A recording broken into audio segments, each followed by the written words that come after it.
bu ñu askanee benn wax yonent nga xool wax ji nekk bàkkaar introsel ñaar jamono bi mu koy def est-ce que loolu bàkkaar la woon su fekkee du bàkkaar mais loolu du mooy yàlla ci yonent même bu dee léegi ci sunu sharia mooy yàlla la su dee araam na nag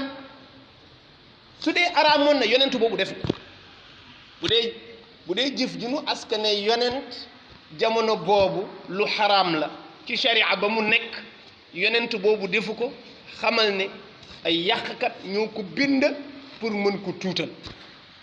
su fekkee boobu jamono nag takkante boobu xaraamul ci seen diine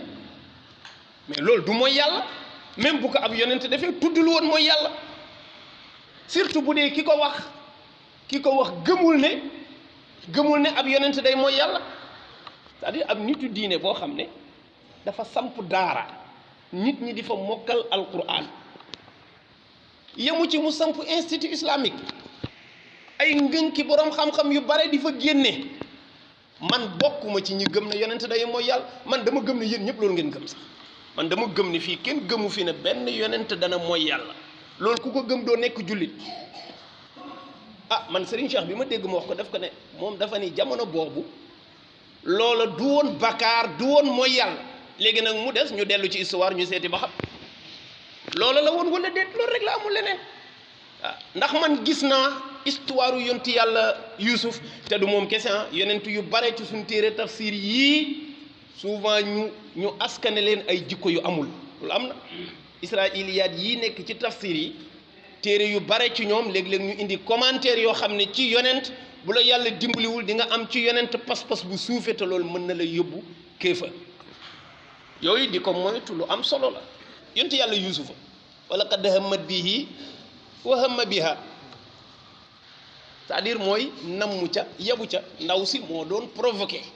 mais après Yuusufa nangu na loolu am na boroom xam-xam yu ko firee noonu ne Yuusufa sàkkuwul woon de ndaw si tëj néeg bi forcé ko bëgg ànd ak moom waaye wa hamma biha Yuusufa mujj na yitte woon ndaw si xaw a mel ni ku ñàkk sabab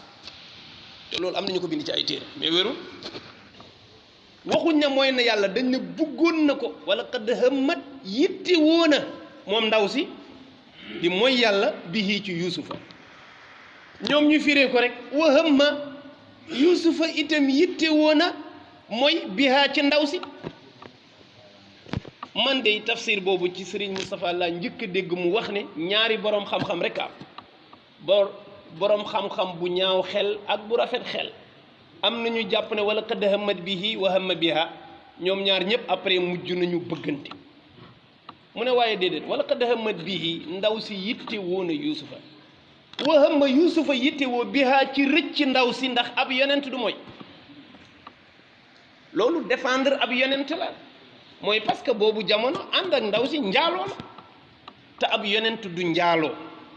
ab yonent du njaaloo ab yonent du fen ab yonent du wor ab yonent du ñàkk jotal message képp ku la wax ne yonent sàngam mës na mooy ak téere boo ko mën a liir wérul ñaara mën a nekk loola du mooy yàlla loola ci jamonoom du woon mooy yàlla wa illaa ka ko bind du jullit mbaa naafeq bu nekkoon ci biir diine ji la pour yàq deru yonent loolu rek la ko yooyu tamit ñu di ci bàyyi xel kéefërloo nit warul gaaw waaye daal ab jullit du fas mukk ne ab yonent mës na mooy yàlla loolu moom ñu bàyyi ci xel wax naa ne ñaar yu koy waral dong la bu ñu la nettalee histoire yonent ñu wax ca mooy yàlla bu mu def booba jamono loola du mooy yàlla wa illaa bu fekkee loola mooy yàlla la loolu du dëgg ka ko bind daf ko yéene ñu suufeel ko waaye ab yonent du def lu suufeel danañu yàlla suturaal